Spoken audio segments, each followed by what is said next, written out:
Imagine spending like 20 hours filming, editing, and just completely perfecting a piece of content. Oh, yeah, the classic creator struggle. Right. Like you get the lighting right, the meshing is razor sharp, you just pour your absolute soul into it, and then you hit publish at, I don't know, 2 in the afternoon, Mm. and it goes nowhere. Just absolute crickets. Crickets.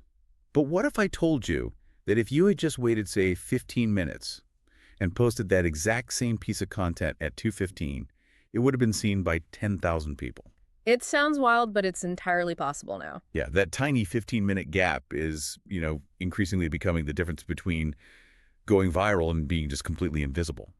So today we are doing a deep dive into why that is, and more importantly, how you can stop being the person who posts at the wrong time. It really is a phenomenal point of friction for anyone trying to build a brand today. Because the impulse is always to just create more, right? Yeah, like the hustle culture mindset. Exactly. If one post didn't work, well, make 3 more. But as the sheer volume of content surging across all these platforms breaks new records literally every single day. It's overwhelming. It is. The strategy of just turning up the volume is failing. It's actually actively harming creators and businesses at this point. Which is exactly why we're doing this deep dive today. We've got this really fascinating stack of excerpts from a recently published article. It's titled Strategic Precision, Maximizing Digital Impact Through AI Insights. A bit of an academic title, but the concepts are incredibly grounded. Right, and that's the mission for our time today. It's incredibly practical. If you're a solo creator listening to this, or a small business owner or a marketer, you probably don't have this massive enterprise budget. You're probably doing it all yourself. Yeah, you have maybe 2 hours after your kids go to sleep to make your strategy work.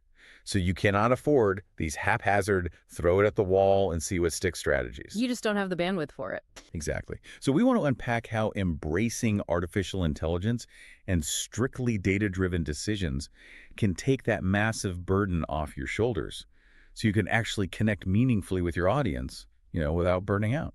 Because the burnout is very real. And honestly, it stems from a pretty fundamental misunderstanding of how digital ecosystems actually function today. Tell me more about that.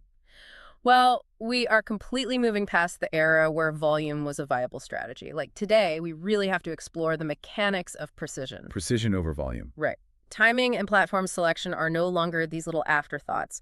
They are the fundamental architecture of whether a message survives or dies in the feed. Okay, to give you a visual of what we're talking about here, the old way of doing things, just posting whenever you finish editing or whenever you have a free second, it's like standing in the middle of a massive, crowded, incredibly loud train station. That's a great way to put it. Right. You're just shouting your message to the top of your lungs, hoping that out of the thousands of people sprinting by with their headphones on, one person happens to stop and listen. Which is mathematically a terrible bet. Terrible bet.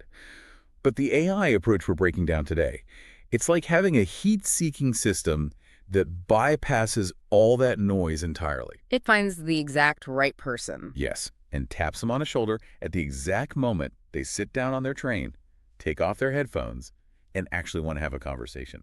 I'd take that train station analogy a step further, actually, because the shouting approach assumes that everyone in that station is a potential listener at all times. Which they aren't. Exactly. Yeah. Biologically and psychologically, we know that is completely false.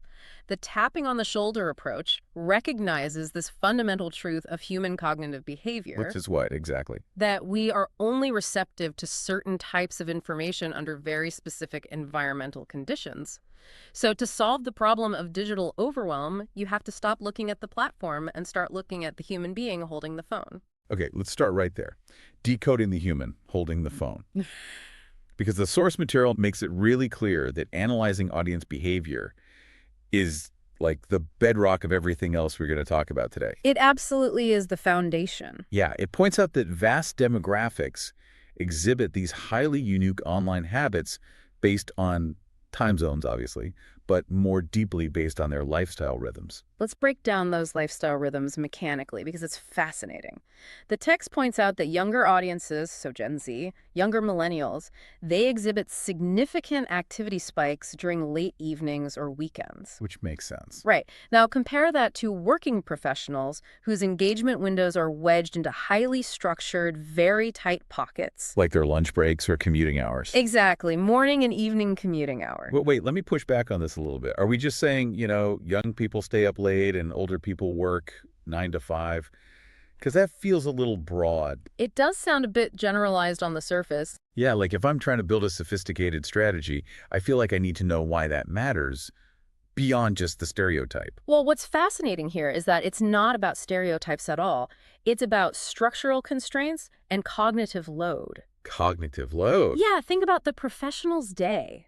It is highly regimented. Their digital consumption happens in transitional spaces. Oh, like when they're on a crowded subway for 40 minutes? Right, or they have a random 25 minutes between back-to-back Zoom meetings.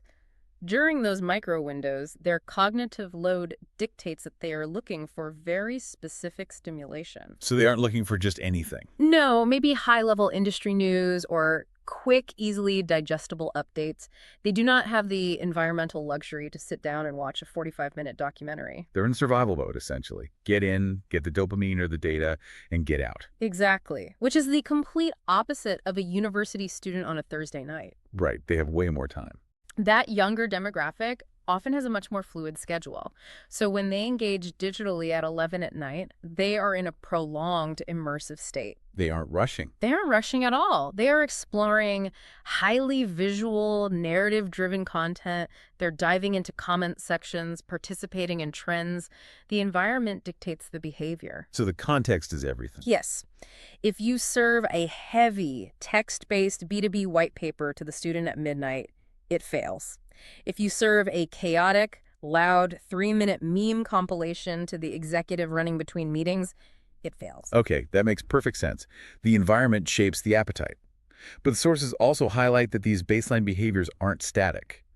Not at all. It's not like you figure out the schedule once and you're just set for life. The article talks about seasonal trends, holidays, and current events completely scrambling these baseline behaviors. And this is where historical engagement data becomes your absolute lifeline. Because let's say you figured out that your audience loves a deep dive newsletter delivered at 8 in the morning on Tuesdays. Because that aligns with their morning commute. Exactly. And for 6 months, it works beautifully. You're getting great open rates. Then the last week of December rolls around. Uh-oh. You hit send at 8 a.m. on Tuesday, and your open rate plummets by 80%.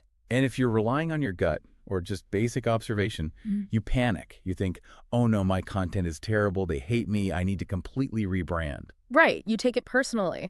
When the reality is simply that they aren't commuting. They're sleeping in. They're sleeping in, or they're at an airport, or they are dealing with their kids who are off from school. The routine is broken. So how does the data help there? Well, a deep analysis of historical data prevents that panic. It allows you to look back at the previous 3 Decembers and realize, during holiday weeks, my audience's engagement shifts from 8 a.m. text-based emails to 2 p.m. visual social media posts. Oh, wow. So you anticipate the shift rather than reacting to the failure after the fact. Precisely. It's about increasing the resonance of the message by hitting them when they are actually receptive. Okay, let's unpack this a bit more. That sounds incredible. But if I'm playing the skeptic here, what if your audience isn't a monolith? They rarely are. Right. Let's say I'm that solo creator and I've built a productivity app. Half of my users are college students trying to organize their exams, and the other half are middle managers trying to organize their sales teams. 2 very distinct groups. Yeah, I have 2 completely different behavioral profiles with 2 completely different cognitive loads living in the exact same audience. How do you prioritize without just throwing a dart at a board? That is the exact trap most creators fall into. They try to split the difference. Like compromising. Yeah, creating watered-down content posted at mediocre times, hoping to catch a little bit of everyone. But the source material is unequivocal on how to solve this. How do you solve it? You completely remove human intuition from the equation. You pivot to empirical evidence. So we are moving from, I think this will work, to the numbers prove this will work. We are moving to strictly data-centric strategies. When organizations base their content strategies on empirical evidence rather than gut feelings, they see a significant, measurable boost in engagement rates. I hear that, but let me challenge the premise for a second. That's right. Whenever I hear phrases like data-centric strategies or empirical evidence in relation to content creation, it sounds incredibly clinical. Gold, right? Yeah, it sounds like we're letting spreadsheets dictate our creativity. Doesn't that risk making all content look exactly the same? Like if we're all just following the data, aren't we just homogenizing the internet? It's a very common fear, but the reality is actually the inverse. Really? How so? Data doesn't dictate the soul of what you create. It dictates the logistics of how it's delivered. Oh, I like that distinction. Think of it like a theatrical performance. The data isn't the script you wrote. The data is the stage lighting, the acoustics of the room, and the ticketing system. You still have to act?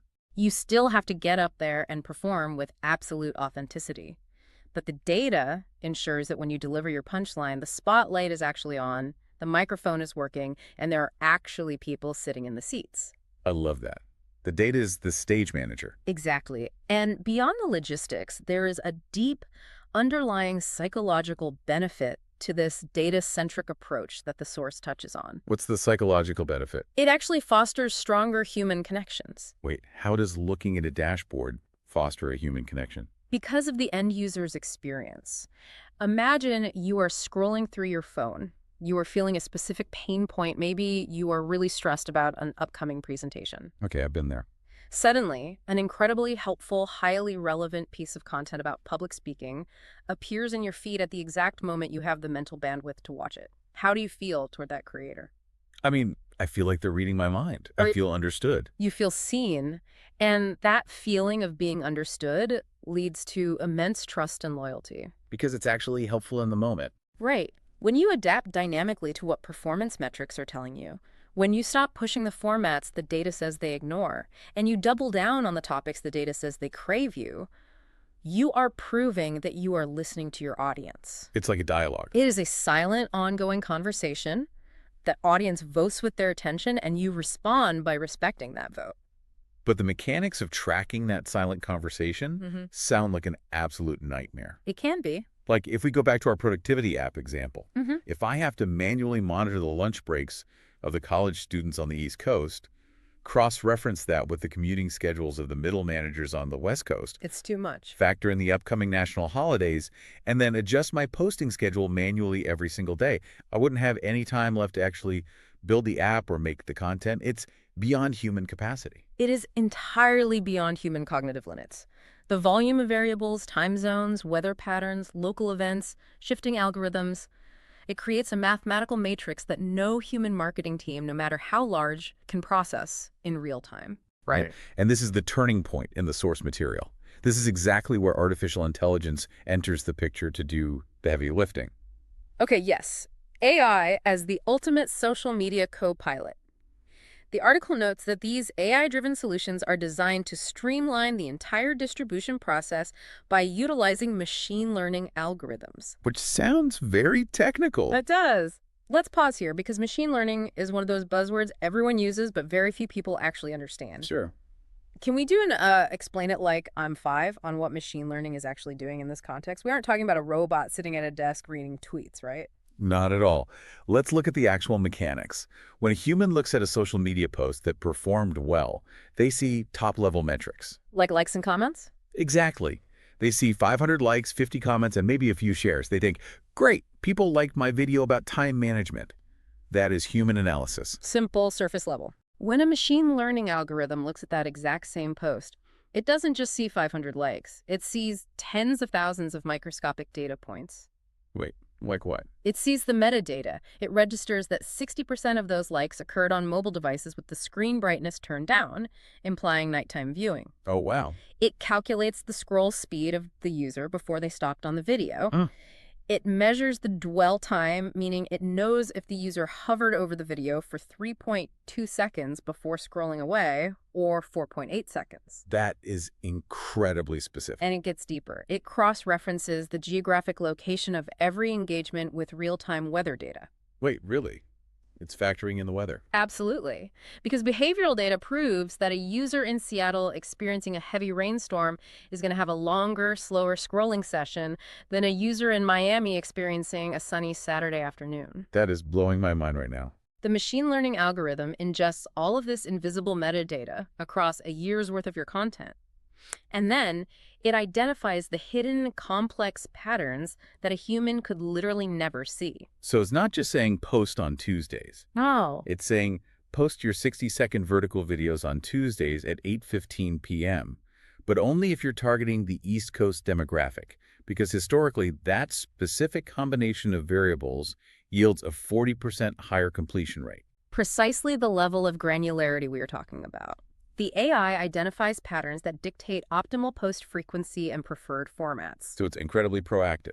Yes, Yeah. but it doesn't stop at analysis. The source highlights that these tools actively automate recommendations. They proactively suggest specific engagement tactics. So it acts as an advisor. It taps you on the shoulder and says, hey, based on the last 1,000 posts, your audience is getting fatigued by text posts. Switch to a carousel format this week. And it does this with real-time performance monitoring, which brings up the concept of agility. Agility is huge right now. Yeah, it is. In the traditional model, a marketing team launches a campaign, waits a month, pulls a report, analyzes the report, and then decides what to do next month. Which is an eternity on the internet. A trend can be born, peak, and die in 4 days. Exactly. Audience sentiment and emerging macro trends shift instantly. A global news event breaks, completely altering the public's mood. Or a new slang term takes over. Right. A new slang term takes over a specific demographic on TikTok. If you wait for a monthly meeting to adjust your tone, you are painfully obsolete. You've missed the boat entirely. AI facilitates real-time agility. It monitors the data flow as it happens, allowing you to pivot your strategies instantly. This reflex speed is absolutely critical for maintaining brand visibility in a ruthless market. Okay, but if the AI is doing all of this, crunching the weather data, the scroll speeds, the dwell times, and automating recommendations, doesn't that save time so the human can focus on the creative side? Like if the machine is the analyst, what am I doing? You are doing what humans do best, creating. The source text explicitly affirms this transition. Oh, good. By harnessing these advanced analytical tools, the human is removed from the tedious, impossible task of manual data parsing. This saves an immense amount of time. Which is such a relief. And that human energy is then reallocated back to high-level strategy, creative ideation, and authentic storytelling. Okay, that brings my blood pressure down a bit. The AI handles the logistics, the human handles the emotion. But knowing when to post is really only half the battle, right? It is. Because if the AI tells me that 8:15 p.m. is the golden hour, I still have to decide where to put the content, which takes us into the incredibly nuanced differences between the platforms themselves. This is a critical juncture. It is a massive error to treat the internet as a single homogeneous entity. Right. The source material emphasizes that analyzing engagement rates across different channels helps discern where audience interaction is highest, allowing brands to allocate resources effectively. The text mentions tracking specific metrics, like likes, shares, comments, click-through rates. But let's dig into the why behind those metrics. Because a like on Instagram does not carry the same weight as a share on LinkedIn, does it? Not at all. They are entirely different currencies. A like is often a passive acknowledgement. Just a double tap. Right. It requires very low cognitive effort. A share, however, is an active endorsement. When a user shares your content, they are attaching their own digital reputation to your message. They're saying, this reflects me. They are saying to their peers, I align with this. A click-through rate indicates a willingness to leave the platform ecosystem entirely to engage with you on your own turf, like a website or a newsletter. Which is a huge jump in commitment. Exactly. By analyzing which platforms generate which types of metrics, you begin to understand the architecture of engagement for each ecosystem. You know, I've always thought about cross-platform posting like international travel. It's really the best analogy I can come up with. Let's hear it. Let's say you are traveling across Europe. You keep your core identity. You are still the same person, with the same values and the same general aesthetic. Sure. But if you want to actually connect with the locals, you have to speak the local language and respect the local customs. Adapt to the environment. Right. If you walk into a quiet, intimate cafe in Paris and start acting like you're at a loud, rowdy sports bar in Texas, the locals are going to reject you. Not because your core identity is bad, but because your format is completely inappropriate for the environment. That analogy perfectly captures the friction most brands experience. Here's where it gets really interesting, because I see companies do this all the time. They write a dense, highly corporate, text-heavy white paper that performs beautifully on LinkedIn. A very common scenario. And then because they want to, maximize their reach, they just take a screenshot of that text and paste it onto TikTok. And it fails miserably. Yeah. They blame the algorithm. But really, they just walked into a Parisian cafe yelling about Texas football. They didn't adapt to the visual, fast-paced, music-driven culture of the TikTok platform. The source outlines this as the golden rule of cross-platform best practices. You must maintain uniform core messaging and visual identity to build brand recognition, but you must aggressively tailor the content format to suit platform nuances. Can we get specific on those nuances? Because the article mentions things like hashtags on Instagram and links on Twitter. Why do those mechanical features matter so much? Because the features dictate the user behavior. Instagram's architecture was built heavily around visual discovery through hashtags. So the user expects it? The user's eye is trained to search via image. Twitter, or X, was built as a microblogging information router. Right, getting you to the news fast. The text must be concise, and the inclusion of a hyperlink is native to the user's expectation of being routed to breaking news or deeper context. So if you mix them up, If you put 30 hashtags on a Twitter post, it looks desperate and spammy. If you put a naked hyperlink in an Instagram caption, it's functionally useless because the platform doesn't allow it to be clickable. it's just bad user experience. Exactly. And beyond just the features, AI insights help you optimize your posting schedules for peak user activity on each specific channel. So you can't just use one schedule. You cannot use a blanket schedule. If we connect this to the bigger picture, as we discussed, peak time on LinkedIn, driven by office workers, is vastly different from peak time on TikTok, driven by a younger demographic. AI customizes the temporal delivery for each unique environment. Okay, so let's say the AI has told us exactly when to post on LinkedIn versus TikTok. We've translated our content into the local language of each platform. We are hitting the right people at the right times. You're doing everything right. But doing that once is just a viral fluke. All right. Doing it consistently is what actually builds a business. Yeah. Let's talk about the art and science of strategic scheduling. This is where the strategy shifts from a sprint to a marathon. The source material is adamant that aligning content schedules with audience behavior is what maximizes long-term impact. And how do we do that practically? A mechanism for doing this is the implementation of a well-structured content calendar. You know, a lot of people hear content calendar and they just think of a messy Excel sheet. But the text frames it as much more than an administrative tool. It is a strategic blueprint. A robust calendar ensures that you are catching users when they are already actively browsing. Why is that active browsing part so important? The text points out a crucial psychological reality. The friction to engagement is practically zero if your content drops into a feed precisely when the user is already in a discovery mindset. Let's explain that friction concept for the listener. Yeah. Because it's huge. Go ahead. If I get a push notification for a YouTube video at 2 in the afternoon while I'm deep in a spreadsheet at work, the friction to watch that video is massive. You have to switch context entirely. Right, I have to break my concentration, open a new app, put in my AirPods. I'm not going to do it. But if that same video drops at 8 p.m. while I'm literally sitting on my couch with the YouTube app already open, the friction is zero. You're already primed for it. All I have to do is tap my thumb. Precisely. The calendar, informed by the AI data, ensures you are dropping content into zero-friction windows. Furthermore, the calendar allows for an iterative process. What do you mean by iterative? You aren't just scheduling blindly. The text notes that reviewing past posts allows organizations to experiment with different formats and topics to see what resonates. So you use the calendar to test variables. Like on week 1, you post a video on Tuesday. On week 2, you post a text thread on Tuesday. Yeah. And then you just compare the results. You measure it against your historical baseline. But let's look at the deeper systemic impacts of regularity. Why does consistency matter so deeply to both the human psychology and the platform architecture? From the human side, I just think about my own behavior. And think about this for a second if you're listening. Think about your absolute favorite creators or your favorite newsletters or podcasts. You know when they're coming out? You probably expect them to post on a certain day, right? Yeah. Like, I look forward to my Friday morning commute specifically because I know my favorite tech newsletter is going to be waiting in my inbox. It becomes a ritual. That predictable cadence builds a real relationship. It moves the creator from being just a random face in a chaotic feed to being a welcomed, expected guest in my daily routine. That transition from random encounter to welcomed guest is the true ROI of consistency. Regularity creates expectation, which breeds anticipation. It builds authority too, doesn't it? It reinforces a brand's voice, values, and authority because it proves dedication. Followers engage more with brands that demonstrate that kind of reliability. But there is a second, equally important mastery you are serving with consistency: the algorithm. Ah, right. The invisible overlords. Why do algorithms care if I post every Tuesday?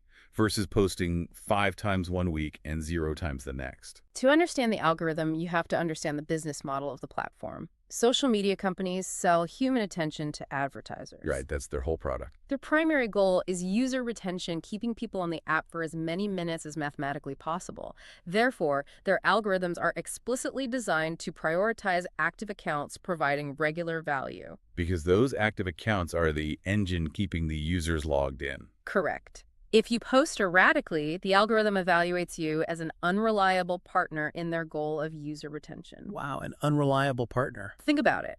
If they push your content to a user and the user likes it, but then you don't post again for 3 weeks, you are not helping the platform keep that user engaged tomorrow. So they penalize you. Therefore, the algorithm throttles your reach. Algorithmic favorability is granted to those who prove they can consistently capture and hold attention. That makes so much sense. It's not that the algorithm is malicious. It's just protecting its own business model. Exactly. Okay, so we've established the when with AI timing, the where with platform nuances, and the how often with consistent scheduling. But we have to add another layer of complexity here. The segmentation piece. Yes, because if you show up at the perfect time on the perfect platform every single week, Yeah. but you are saying the exact same thing to a 19-year-old art student that you are saying to a 55-year-old financial planner, you are going to completely alienate one of them. The message itself must be adapted. Which brings us to the critical concept of tailoring content to the individual, or segmentation. Right. The source material establishes that segmenting your audience based on age, location, interests, or professional background is crucial because different demographics respond uniquely to messaging. The text draws a pretty stark contrast here. It notes that younger audiences prefer quick, visually driven content. Like TikTok. Exactly. The dopamine loop on platforms like TikTok is fast, aesthetic, and highly trend responsive. But professionals engage more with in-depth articles and webinars. We touched on this earlier regarding cognitive load, but how does an AI help us segment this out in a practical way? It allows you to move from broadcasting to narrowcasting. Narrowcasting, I like that term. Broadcasting is sending one generic message to 1 million people. Narrowcasting is sending a highly specific, tailored message to 1,000 people who share a precise demographic trait. So how does the AI do that? Well, the AI can segment your email list, for example, based on past behavior. If an email subscriber has clicked on 3 links related to beginner video editing, the AI tags them. As a beginner. Right. The next time you send an email about advanced color grading, the AI excludes them, preventing them from feeling overwhelmed.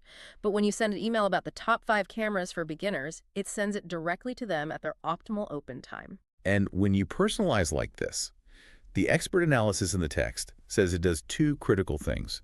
First, it maximizes relevance, which obviously drives higher conversion rates.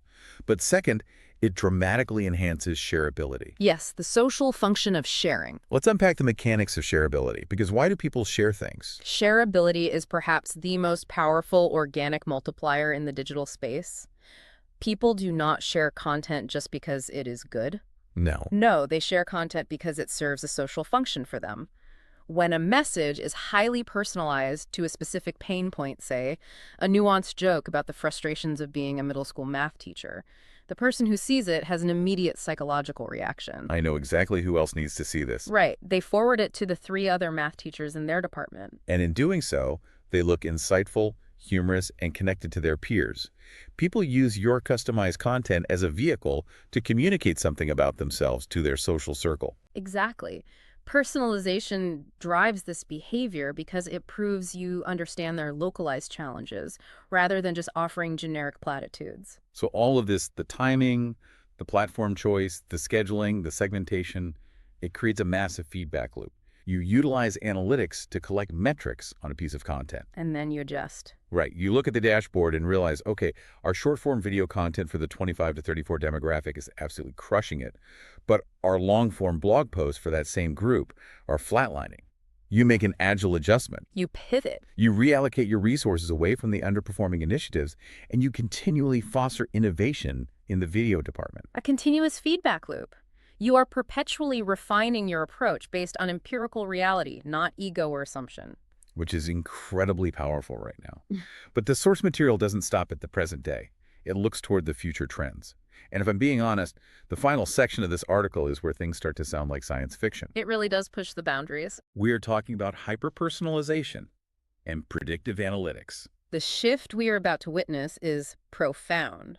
Everything we have discussed so far, the feedback loops, the historical data parsing that is all fundamentally diagnostic. Meaning it's looking in the rearview mirror, it's telling us what happened yesterday, or at best, what is happening right now. Exactly.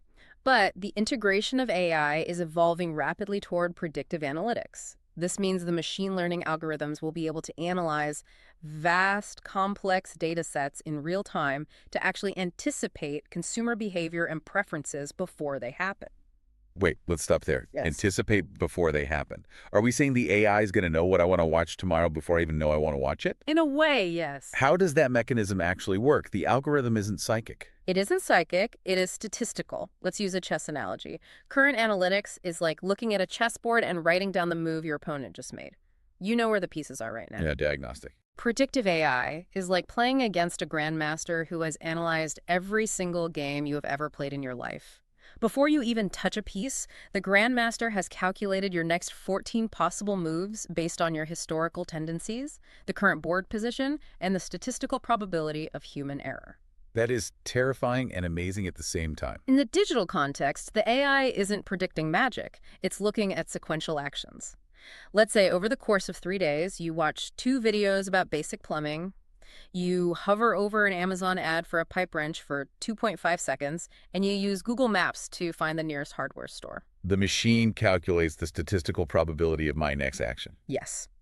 The predictive AI knows with a 94% certainty that by tomorrow evening you are going to be highly receptive to a tutorial on how to install drywall, because people who fix their plumbing often realize they need to patch the wall behind it. It forecasts intent. The source text details how this advanced machine learning enables true hyper-personalization in real time. It's no longer just segmenting you into homeowners aged 30 to 45. It is tailoring an experience uniquely to you as an individual. The article also mentions the deployment of incredibly advanced chatbots and virtual assistants. It suggests these will provide instant, personalized support and recommendations. Right, automated suggestions. It sounds like every single user is going to have a dedicated digital concierge that knows their tastes perfectly. This raises an important question about the convergence of these advancements. As predictive modeling, dynamic content generation, and conversational AI mature and intertwine, we are entering a transformative era. A completely new landscape. AI is ceasing to be just a tool on a dashboard. It is becoming an essential collaborative partner required to navigate the sheer complexity of modern consumer expectations. So if you are a brand trying to survive in this future landscape, what is the barrier to entry? The source is clear. If you want to maximize the return on investment for your advertising spend or your time spent creating organic content, highly precise targeting driven by predictive AI will not be an optional luxury. It's mandatory. It will be the baseline requirement for entry into the market. If you are not using it, you are functionally invisible because your competitors will be delivering precisely what the user wants, exactly when they want it, before the user even has to search for it. All right, let's take a breath and bring all of this massive complexity down to the ground floor for you, the listener. What does this all mean for you? The practical application. Exactly. If you are that solo creator sitting at your desk at midnight trying to figure out your strategy for next month, I look at this monumental shift from reactive marketing constantly stressing over last week's metrics to predictive marketing, where the AI is looking through the windshield for you. It's a huge relief. It means the machine is going to handle the mechanical friction. The heavy lifting is outsourced. Right. The AI will parse the data. It will tell you that the 19-year-olds are on TikTok at midnight and the CEOs are on LinkedIn at noon. It will handle the automated suggestions, the platform nuances, which means that you, finally, can stop stressing about the algorithm and start focusing on high-level strategic initiatives. You get your time back. You can focus on the vision, the storytelling, the actual art of what you are making. The core journey we've mapped out today is a fundamental shift in mindset. We're moving completely away from random, intuition-based posting habits. No more shouting. Exactly. You no longer have to shout into the crowded train station. By embracing empirical evidence in these AI tools, you can track peak activity. You can speak the local language of each platform, whether that's Twitter links or TikTok visuals. Right. You can utilize consistent, tailored scheduling to build genuine trust and algorithmic favorability. Embracing these data-driven decisions is the definitive key to making informed choices that drive sustainable growth in a very crowded digital realm. It is about working significantly smarter, not just louder. But before we wrap up this deep dive, I want to leave you with one final, slightly provocative thought to chew on. Oh, let's hear it. We just spent an hour talking about how AI is rapidly evolving to perfect the mechanics of distribution. If AI eventually perfects the when, the where, the how often, and the who, if the machine perfectly engineers the delivery of the message, does that mean the only true competitive advantage left for you as a creator is the deeply human, vulnerable why behind your message? That's a profound point. If the algorithm can fake the strategy, the only thing it can't fake is your authentic purpose. Something for you to think about until our next deep dive.